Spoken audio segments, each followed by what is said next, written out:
All right, welcome back to the Attack the Rack YouTube channel.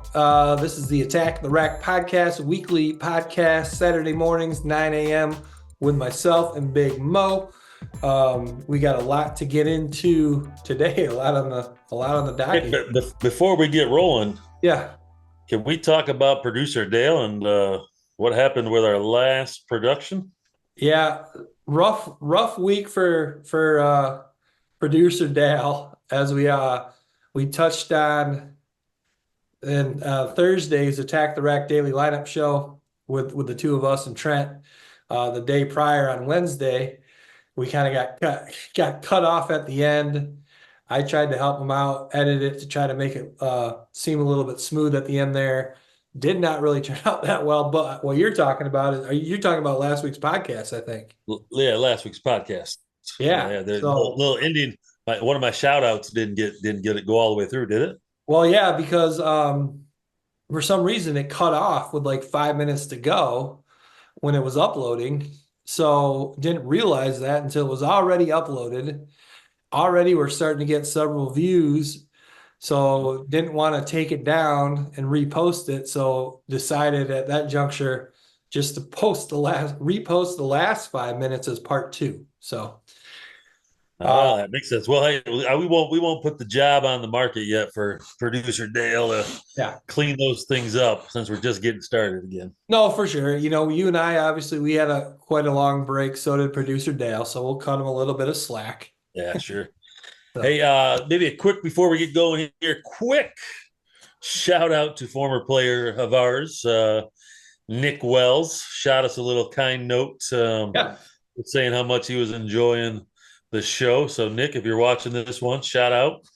Go Blackhawks and keep doing what you're doing. Love the music I keep seeing on Instagram and stuff like that.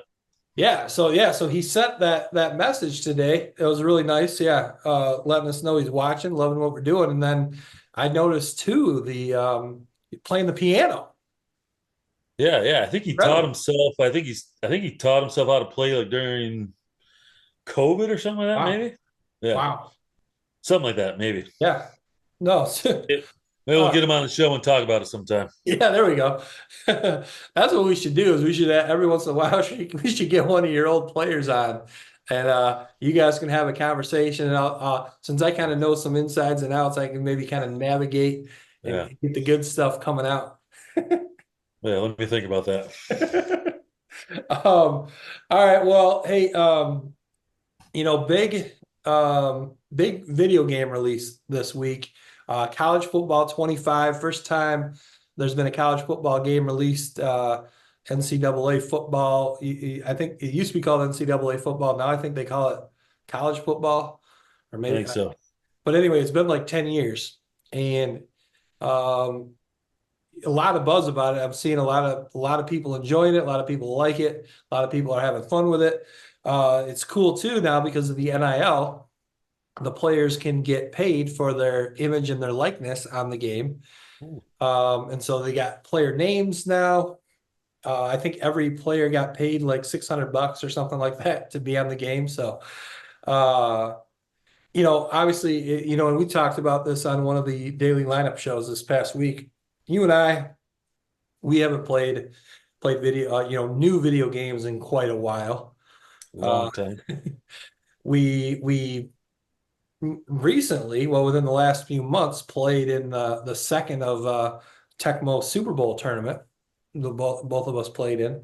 But I want to dive into one of our segments here, Big Mo. Yeah. Our favorite three segment. So we'll kind of kick off the show here with our favorite three in honor of the big release of college football 24. Favorite three video games will alternate back and forth, no repeats. No repeats. Okay. You may start. I get to start. I'm going old classic, and we're not. Let's not go with the Super Tempo. Tecmo Super Bowl, we're not allowing because it's No, clearly the no. We best. talked about that last week, so boom, it's off the Okay, show. here's what we're gonna do. We need to mention it because it, in my opinion, is the greatest video game ever created. Sure. Okay. All right. Put that on the pedestal, and now we'll go uh, my favorite three other than that, your favorite three other than that. I like that. Sounds That's good. fair. Sounds good. Sounds good. I'll start off then. I'm going to go with Contra. Contra. Oh, Yeah, classic Nintendo game. classic, and you play by yourself, and I Yeah. mean it was yeah, kept me busy. A mini late nights. Do you remember the what was it? The pass code? Was it for I unlimited? don't remember what I did 10 minutes ago. Yeah, yeah, yeah. Well, what was the pass? What was the code for? Was it for unlimited Ooh, death? Like you couldn't die maybe or something?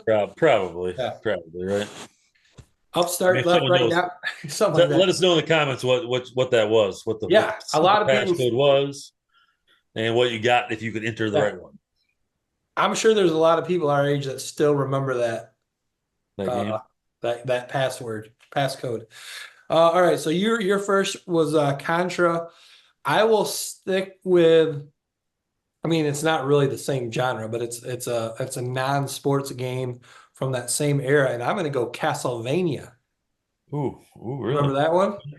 I'm gonna be honest. I don't think I ever played it. Okay, it was it was a really hard game. I don't even remember getting past like the second or third level, but I played it all the time. Yeah. Hey, So not to get off track here, Kurt. yeah, How great was Blockbuster back in the day where you go rent games and play for a weekend? yes, Stay up exactly. all night Friday, Saturday, return the game late Sunday night. Hopefully Yes, you beat it. If you didn't, well, you had to go get right. it the next weekend. Yeah, that was a lot. Yeah, that was awesome. Yeah, Yeah, shout out to Blockbuster. yes. R.I.P. Hey, second game, I'm going to go with. I had a tough decision here, but I think I'm going to go with. Again, I'm thinking like way back early on in the gaming time. Teenage Mutant Ninja Turtles, Yeah, that was a good one. That was a good classic, one right? too. Again, something you could do over the weekend and try to beat. Yeah. Um, I am going to throw in, I mean, we maybe should have even done this by genre, Ooh, but I am going to throw in one sports game. I just love this game to death. I still play it today. I remember it was huge in the arcade. And then when I was in eighth grade, a version came out for both Super Nintendo and Sega Genesis. I had the Super Nintendo, and I was so excited for this game to come out. Came out right around my birthday. It was my birthday present, eighth grade. And that is NBA Jam. ooh, I classic. mean, it is right up there with Tecmo Super Bowl. Yeah, I would say it's one of those games where I still think about buying one of those arcade one up game. Like they've Yeah. got that version or a couple different versions, and it's one of those things I keep thinking I should buy and throw it down in the basement or put it in the living room so you can Yeah. play it every day just for a few minutes. So I agree Uh, with you on that. Agree with you on that one. and with that one too, there was pass codes that you could get it unlimited on fire, so you really never missed. Yeah, or unlock players. Unlock Warren Moon, for example, was one of them. Bill Clinton was one of them. It was cool. It was cool. It was a 2-on-2 game. And it was really simple. It was you pick whatever team you want. You started with the worst team in the league, and you had to beat every team to beat the game, win the game. So it was a lot of fun. So Good times, good times. that's my second one. All right. I'm gonna throw, I'm gonna stay away from a sports one because I would probably go with probably something like Madden. I think that's just a classic one that Yeah, you enjoy to play. But I'm thinking back to my youth. Bionic Commando. I don't know that one. Ooh, give us if you played it in the chat there, let us know. The dude like shot out arms, like Okay. extendo arms, and like you could, yeah, it was a cool again something you could rent over the weekend, Yeah. and you'd have to rent it multiple times to try to beat it. So Bionic, What were you trying to accomplish? What was the yeah, you were beating like the bad guy. Okay. There's Yeah. a big boss at the end that you tried to beat. Okay. Yeah, Well, hey, I'm gonna go with Super Mario Brothers 3, yeah, actually. Super classic. Mario Brothers 3. And Uh that's the spinny tail, right? Spinny tail. yeah, where you can fly. Okay, Yeah, yeah, yep. yeah. That was a good one. Super Mario Brothers 1 was incredible too. I mean, first Yeah. time there's ever been a game like that. And then Super or Mario Brothers 2 was really weird. I do think it's more I of a could I cult couldn't classic. I think people either really love it or hate it. The Yeah, gameplay couldn't tell was you which totally one that different. was. What's that? Yeah, I couldn't tell you which one that was. it was I really just know weird. three had like the squirrel tail or whatever Yeah, that was, yeah, yeah. So, fox tail or something like yep, that. yep. So, I'm going Castlevania, NBA Jam, and Super Mario Brothers 3. And you went Contra. Uh, Teenage Mutant Ninja Turtles, yep, and Bionic Commando. Commando. Hey, any others that you thought of that just in case maybe I mentioned one that you would have had to substitute in there? Any honorable? Well, I was thinking like just ones that popped in my head were like Top Gun. Yeah. That Yes. was kind of a good one. How about Legend of Zelda. yeah, that was a little bit odd for me. Yeah, yeah. What about Um, Paperboy? Did you ever play Paperboy? oh yeah, sure. Yeah. How That's a about classic. That's a RC classic Pro too. Am? Well, how about little Mike Tyson's? Oh, how did we forget Mike Tyson's Punch No, Out? I was staying away from the sports. True, true.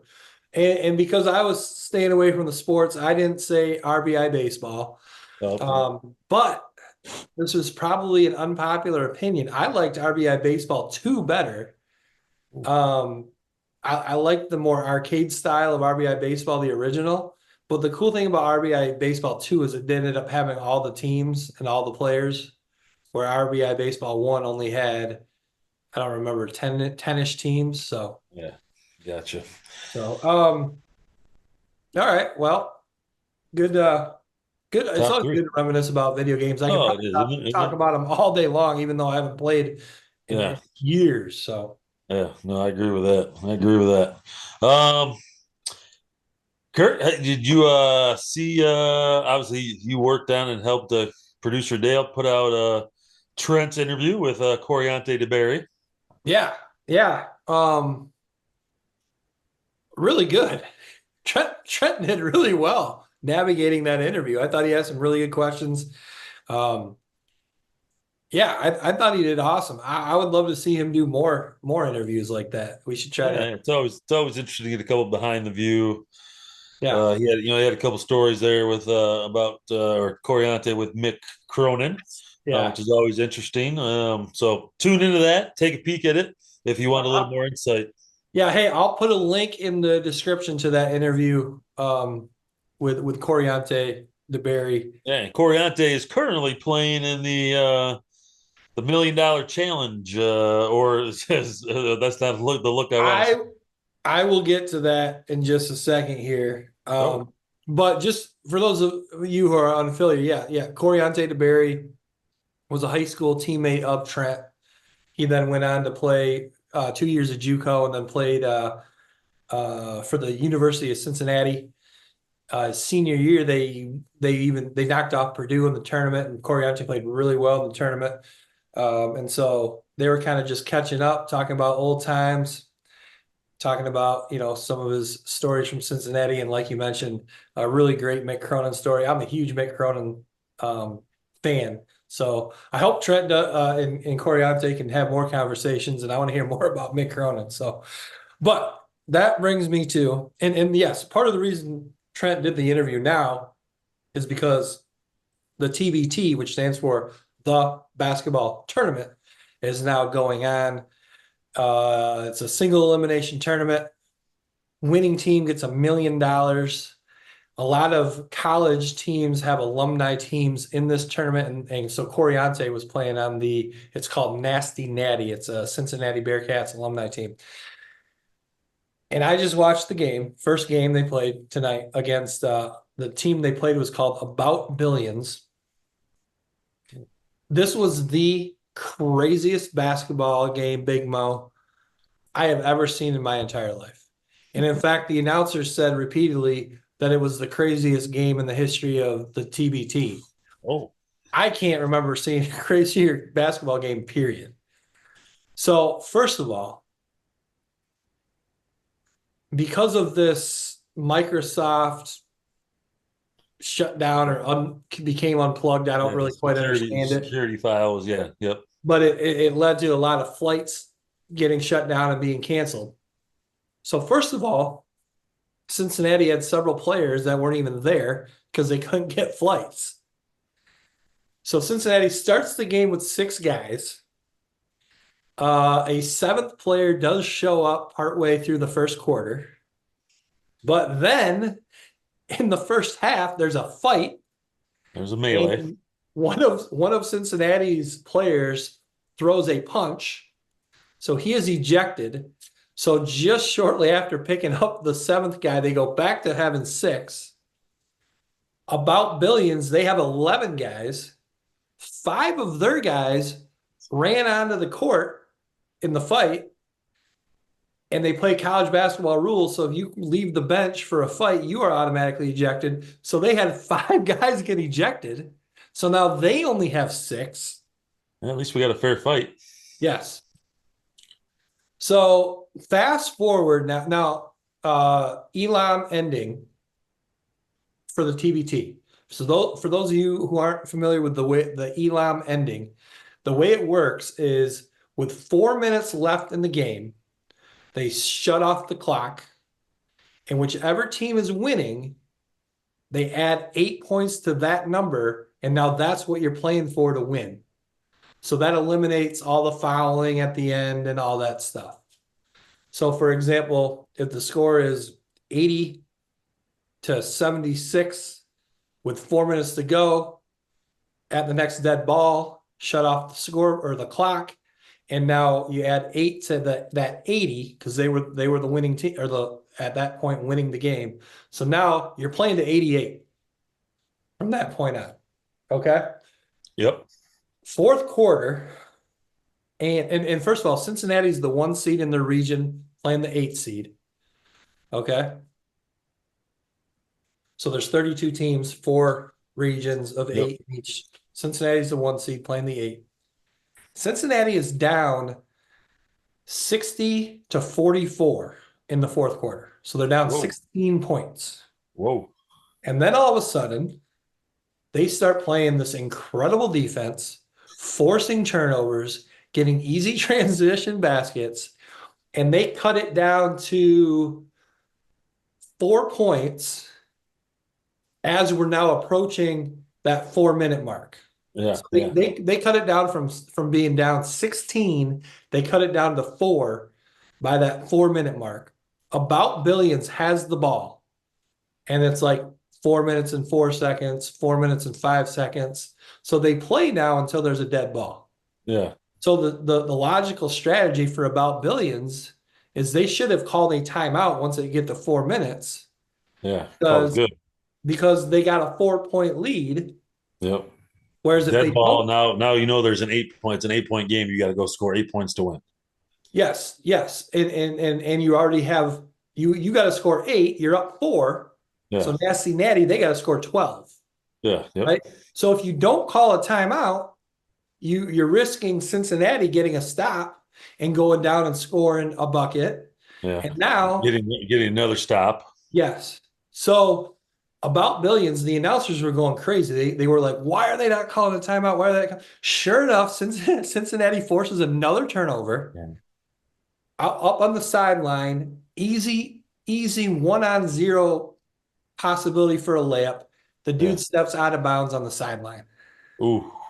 So easily would have cut it to 2. So now that's the first dead ball after the 4 minutes. So now still down by 4. What's that? Down by 4 still? So Nasty Natty's down by 4. Okay. And then it kind of go a Nasty Natty ends up so they're playing to 68. So it was 60 to 56, playing to 68. That was the thing too, is it was 60 to 44. So Cincinnati shut them out all the way down to that 4-minute mark. Yeah. All right, you're killing me. You're killing the suspense here, Curt. Who the hell wins? So yeah, sir. So what it ends up happening is it ends up Nasty Natty goes up, and it's 67 to 67. Next point wins, and then About Billions comes down and hits this deep 3. Game over. Nasty Natty loses. Oh, wow. So when you factor in it was a 1 seed getting beat by an 8 seed, you factor in Nasty Natty doesn't even have all their guys because of flights getting canceled. Then you Yeah. got a fight. Then you've got ejections. And then you've got this massive comeback. I wonder if there'll be like a what do they call when they like because like they raise this money to be in this tournament, and now all of a sudden these guys aren't there, teams aren't full. Can they like go back and like file Grievance? a grievance and say, hey, well, we need to replay this? Yeah. Wow, wow, crazy, It was insane. Like crazy. Well, the back and forth. we can only hope the rest of the games are Yeah. that nuts. Yeah. But I love that Elon ending because you always still have a chance when there's no clock. Yeah, yeah. So I mean, as a purist, I don't think you could ever really switch to it no, in real no, games, but in something no. like this, it'd be perfect. I mean, Yeah. it's perfect for something like this. Um, maybe they'll like the NBA could do that just for like their in-season tournament or something. I don't know. Yeah, It's yeah. it Be is tough. a it's an exciting It is a nice way. Yeah, yeah, yeah. definitely. So all right, Big Mo, we're probably about halfway through here. Okay. So time to talk halftime adjustments here. Time adjustment. Uh, this past week, what do you got for a halftime adjustment? I'm gonna go deep here, Curt. Ooh, Yeah, I think I went deep last week too yeah, you did with the TV with the shows, the 80s yeah, the TV. Highway to Heaven, which Yeah, I've continued to watch one episode per day. nice. Yeah, no, it's just such a good feeling show. It always turns out well at the end. Um, I'm gonna say, Curt, I don't know if why I thought this, but I was driving home tonight, and I thought halftime adjustment. Yeah. We're about halfway through our lives. What would be our halftime adjustment? And so I gotta say, anybody out there who's listening, watching our podcast, chase your dreams, man. Right? Like Yeah. that should be like don't settle early on, especially you youngsters watching. Chase your dream early, and then you can always go back to what you kind of love to do. But Yeah. be willing to to take a chance and don't just settle. No, I You like know? it. Yeah. So there's my halftime adjustment. I think I would have done some things differently. Oh. Um, and so if you're a youngin out there, as Trent would call us, the old guys, chase that dream, do something crazy that you always wanted to try to do. And if it doesn't work out, you can always fall back on those the goals that you have in life. No, you couldn't you couldn't speak any more truth than that, Big Mo. Yeah, I we tried, remember what's that? we tried. Yeah. No, you're right. I mean, I remember growing up and my parents being like, if I could go back, I would have, you don't want to, and I'm like, whatever. I'm doing everything perfect. I'm never going to regret anything. And sure enough, man, if I could go back. Right? Yeah, just they do one or two things different. Yeah. And, so Yeah. there's my halftime adjustment for the next All right. the people before us. Well, mine is not quite as inspiring as Oh, yours. I want to talk about the home run derby. The home run okay. derby was last Monday night, and I think they've been kind of doing something along these lines recently with it, where it's timed now. So it used to be you get 10 outs. Yep. So anything that wasn't a home run is an out. Yeah. And again, kind of like the Elon ending, when it's not timed, you always got a shot.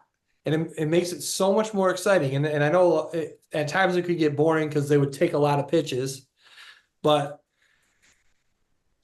I don't know, it's just a lot more competitive that way.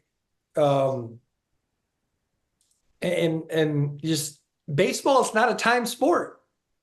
There's no clock in baseball. And so I would like to see an adjustment made to the home run derby. I want to see them go back to how it was when you got 10 outs. There was no Yeah. clock. Put a little pressure on the hitters, Yes. right? Yes. I like Yeah. it. I like it. I All like it. right. So MLB, listen up. MLB, listen up. so that's my adjustment. Let's move on to tomorrow night. Well, tonight. We're recording this late Friday night. This will come out Saturday morning. So tonight, Saturday night, WNBA All-Star game. The WNBA All-Stars are going to be playing against the U.S. Women's Olympic team. So in theory, it's kind of like the 12 best on the Olympic team and then the next 12 best for the WNBA All-Star team. Caitlin Clark, obviously an All-Star, #1 vote getter. We've talked about how crazy the voting was. The #1 vote getter last year was like 96,000 votes. This year, 700,000 votes. Insane. So halfway through Caitlin Clark's first season in the league, Big Mo, what are your thoughts? Oh, I think she's right where she probably where I would have expected her. I mean, probably even I mean, she's probably played better than I would have expected. Really? Okay. Yeah, I don't know if we've seen even like NBA rookies maybe play as well. In essence, I mean, obviously she already broke one WNBA record. Yeah. Um, Last game with last game, of the 24 first points, half, yeah.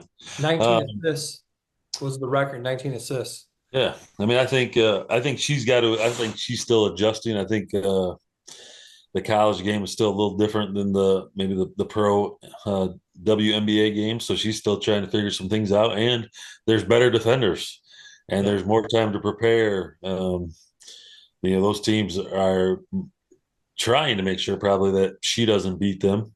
I don't know if they do a great job of that quite yet, but um, so I think they're all kind of still adjusting. So I think she's on pace to win Rookie of the Year, and I hope the Fever stay in that playoff race. I know they're in it right now, because then the more we see Caitlin Clark, the more growth the WNBA is going to have.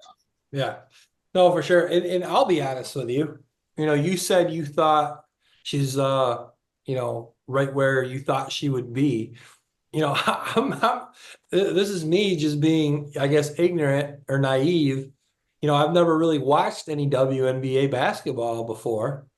And so when I'm watching Caitlin Clark last season at Iowa, I'm like, this is the best women's player in the world. She's going to go into the WNBA and nothing's going to change. She's going to do exactly what she's doing in college in the WNBA, not realizing that there is there is some other pretty good players, in the WNBA. But as we talked about Thursday night on the Attack the Rack Daily lineup show, we all, me, you, Trent, we all picked her as the first half Rookie of the Year, despite, again, ESPN, a lot of media really pushing for Angel Reese for some reason. And to me, like I said, it all comes down to the eye test too. The way that she is so smooth, the way that it gets the ball up the floor, the swagger, the way she attacks the rim, going behind her back, making behind the back passes. In my opinion, unlike any other women's player that I've ever seen. And so for me, definitely clear cut rookie of the year so far. And based on watching quite a bit WNBA, and again, we've talked about on the Attack the Rack Daily Lineup show plenty how she's struggled with her 3-point shooting. But I just don't see anybody out there, Big Mo, who is that smooth and that Yeah. yeah. So Well, yeah, I mean, yeah, we'll see. I mean, I still think there are better teams.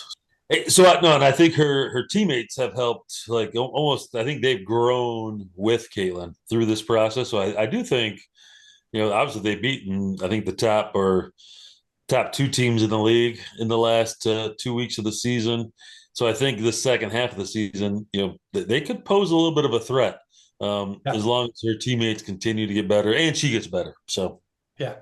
No, for sure. I think what's the other guard's name? Kelsey Mitchell. She's had yeah, some really good games. yeah. Aaliyah Boston consistently has played really well. The when the three of them are on the floor together, they're Well, pretty they need competitive. The problem is when one of them, when one yeah. of them goes It's off. usually that third. It's usually that third scorer, Kelsey. If she doesn't play well and they don't get anybody else to play well or above what they normally do, that's when they struggle. But I think that's every team, right? Especially basketball wise. Like very rarely do you have that one stud who can just carry you. Now we've seen it throughout history, but to be really good, usually you have three good scorers who kind of carry a night in, night out. So Yep. Yeah, for sure. So yeah, if they can continue to get a little bit better, they should make a playoffs. And like you mentioned, they've already beat two of the best teams. Uh, and even the Phoenix Mercury, they've had injuries, but you got to put them as one of the top teams too, and they've beaten them twice. Granted, one of the times was without Diana Taurasi. So yeah. Just speaking on the WNBA, Curt, obviously I sent you that quick little highlight this oh afternoon of I think it's Teshe Penanero. yes, I'm probably butchering that name. yeah, yeah. I never Old, heard of her. well, second, I think she was the second pick in her draft class out of Old Dominion. Okay, Uh, Played for the Sacramento Monarchs, okay. and I think played about the same time as White Chocolate, Oh Jason really? Williams. Okay. Yeah, so they had two kind of crazy, Well, yeah, and so I mean, just saying. I mean, obviously we saw Caitlin Clark. The behind the back passes this year so far have been amazing, but there have been some before her that have yeah. played uh, uh, in resemblance of that. Yeah, no, no, props to you. I would say you definitely proved my statement wrong about Caitlin Clark, us never seeing a player, a woman's player with Yeah. that smoothness and that swagger. Because that girl that you sent me that tape or that video of, she definitely had that smoothness and swagger too. So, Yeah, yeah. And I don't think from what I mean, I hardly remember that stuff and pulled up some highlights, but um, Caitlin Clark probably is someone who's probably in that same like the total package. Whereas someone like that, she was obviously an amazing passer and had a great collegiate career, great pro career, but probably didn't score quite like Caitlin does or right. rebound quite like Caitlin or some other people. So, but there have been some good ones before them. I think it's always nice to give a shout out to the OGs Yeah. of the But WNBA. right, but at least from a statistical standpoint, none of them had the statistical career that Caitlin Clark had, and I think that's why she has grown the game so much more than those other really, really, really Definitely, good players. So, definitely, definitely, definitely. Um, Curt, what do you think about the Open? well, your boy, Thursday night after the opening round on our daily lineup show, we all predict who we thought was gonna win, and at the time. Danny Brown, oh well, Daniel Brown, Big Mo likes to Daniel. call him Danny Brown, was the leader, and Big Mo decided that he was going to ride him and pick him to win it all. I think I went with Scotty Scheffler. And as I'm looking at the leaderboard here, your boy Danny Brown is in third. Only two shots? Two shots back. Two Two shots shots back. off the lead. Yeah, he dropped a stroke today. Didn't play as well as he did yesterday, but he stayed. But Yeah. sometimes you got to withstand that, Yes. and I think that's a good sign for Danny going into Saturday. Yeah. So I'll be up bright and early, trying to catch it tomorrow morning. I don't know what time he tees off. It will be a little bit later, but Yeah. obviously Shane Lowry leading the Open right now. I think Yeah. he ended with a birdie on Okay. 18 to get him to that 7 under. Um, I forget you were sticking with Scheffler, Yeah. and he I has kind of wanted to. I kind of messed up. I was going to pick Rory. I was like, he's going to come out of his slump, but nah. yeah, didn't look like he did. I don't think he did today. So, Yeah. um, but speaking of the Open, I don't know if you caught beforehand. Obviously, Tiger Woods is uh, is Out. probably Missed the out. Yeah, cut. didn't make the cut. Did Colin Montgomery make the cut? Do we know that? I I don't believe. honestly didn't know Colin Montgomery was still playing golf. No, maybe he's not. I think supposedly he made a comment. I don't know if it was at the Open prior, just about how he didn't think Tiger should be there, or because he's stealing a spot from somebody. Because obviously, once you win the Open, you have like an open invitation until I think you hit a certain age or something like that. So Okay. there was a little beef between a Colin and Tiger. because I don't think Colin has not won the Open, so he has to earn the way Yeah. there. Where Tiger has already won the Open, and he has that invitation that he earned to be Yeah. there and play. So Yeah. there was a little bit of beef there in the beginning. Made it an interesting little start there to the Open. And I'm a Tiger. I mean, Yeah. Tiger obviously hasn't done everything perfect, but he changed the game of golf, Yeah. and so he's got the right to be there whenever he wants to.